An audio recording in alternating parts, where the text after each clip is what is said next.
French league ওয়ানে point হারালো Paris Saint Germain. ঘরের মাঠে স্ট্রাসবুর্গের বিপক্ষে 2 গোলে পিছিয়ে থেকে শেষ পর্যন্ত 3-3 গোলে ড্র করে পিএসজি। তবে ড্র করলেও পয়েন্ট টেবিলের শীর্ষেই আছে লে পার্সিয়ানরা।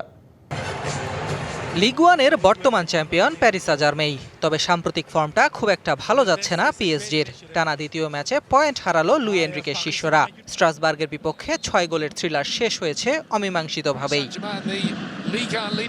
ঘরের মাঠে ম্যাচের শুরুতেই অবশ্য এগিয়ে যায় প্যারিস জার্মেই। দেজিরে দুয়ের অ্যাসিস্ট থেকে পিএসজিকে এগিয়ে দেন ব্র্যাডলি বারকোলা। ম্যাচের বয়স তখন 6 মিনিট। অবশ্য লিড বেশিক্ষণ ধরে রাখতে পারেনি পিএসজি। 20 মিনিট পর পানিচেলির হেডারে সমতায় ফেরে Strasberg. Score line 1-1।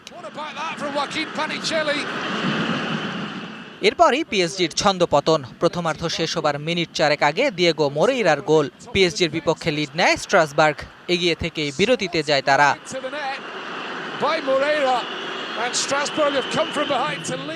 First half যেখানে শেষ হয়েছিল সেখান থেকেই যেন সেকেন্ড হাফ শুরু করলো স্ট্রাসবার্গ। 49 মিনিটে আবারও পানিচেলির গোল। মোরেইরার অ্যাসিস্ট থেকে ব্যবধান 3-1 করেন এই আর্জেন্টাইন ফরওয়ার্ড। 2 গোলে পিছিয়ে পড়ে তখন ম্যাচে ফিরতে মরিয়া পিএসজি।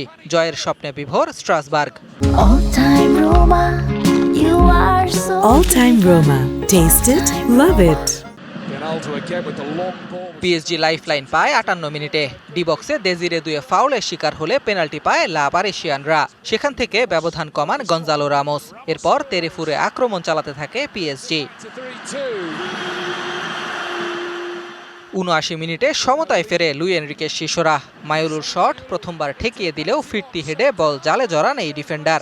এরপর অল আউট অ্যাটাক করলেও আর গোল পায়নি বর্তমান চ্যাম্পিয়নরা। ড্র নিয়েই মাঠ ছাড়তে হয় পিএসজিকে। Ahmed Nahid, DBC news desk.